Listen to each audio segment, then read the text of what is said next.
Destination privilégiée des touristes du monde entier, l'île de Djerba recèle plus que de climat doux et de beauté naturelle, mais une organisation humaine qui transformera l'île de Meninx en île de jardin où éclate l'harmonie sociale et la paix civile.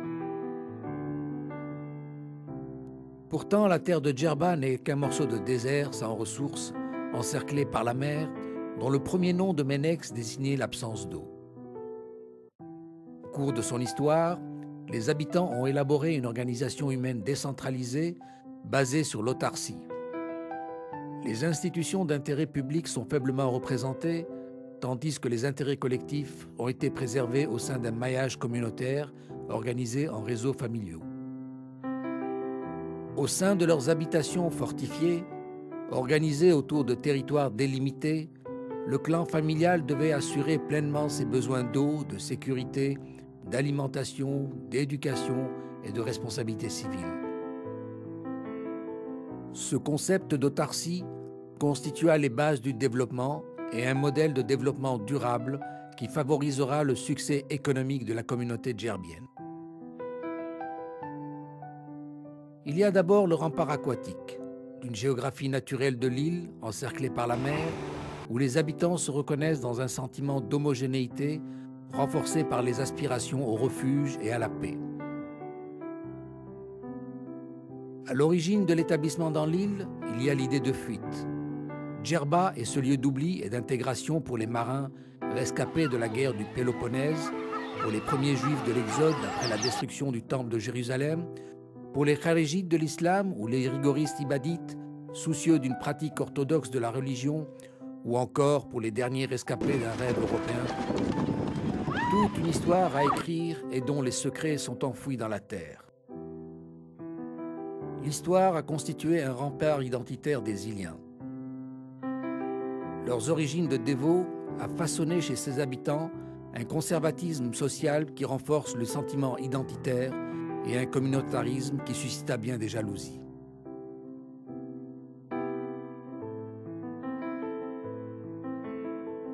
Les rivalités entre Iliens et continentaux sont mémorables. Même s'il a quitté son île, son sentiment d'appartenance demeure fort.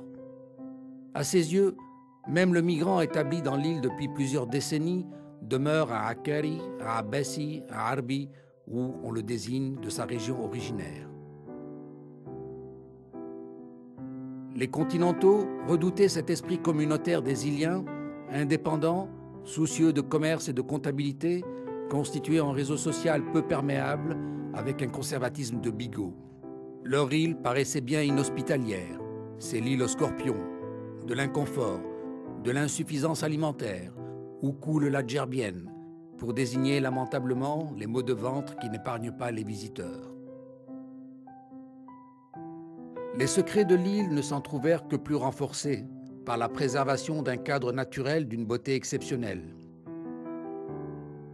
De longues plages désertes de sable fin d'une blancheur immaculée qui renouvellent les dunes de chaque jour avec une mer généreuse, peu profonde et un poisson abondant.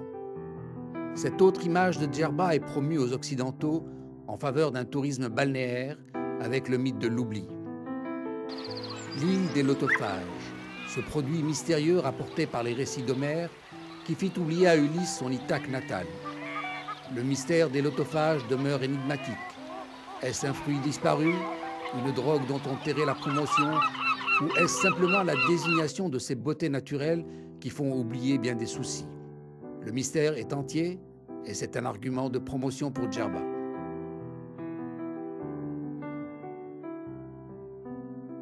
Djerba se démarque du schéma urbain classique avec une concentration de la population autour d'une ville principale, avec un héritage historique et un prestigieux centre de pouvoir politique.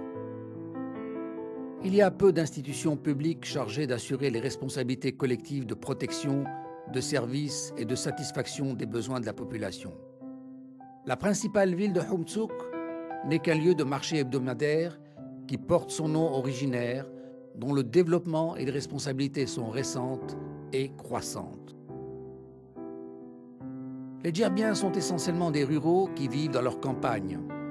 Même les institutions de production sont établies dans les campagnes environnantes.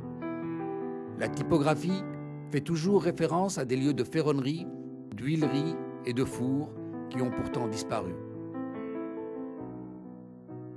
Les professionnels sillonnaient les campagnes pour offrir leurs biens et services. Cette manière d'organiser le commerce renforçait le maillage communautaire et instituait ce mode de vie du commerçant itinérant. S'ils se déplaçaient rarement vers les bourgs de l'île, les professionnels allaient plus facilement vers les villes continentales de l'Afrique du Nord pour offrir leurs biens et services. Autour de leur précieuse vie familiale, les hommes ont établi divers remparts protectionnels.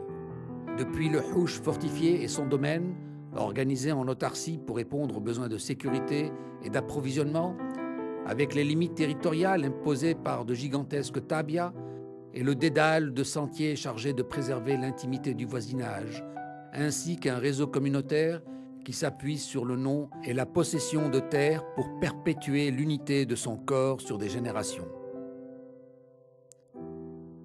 Les habitations sont très éloignées les unes des autres, comme s'il y avait un souci de se préserver des ingérences ou d'éviter les massacres collectifs.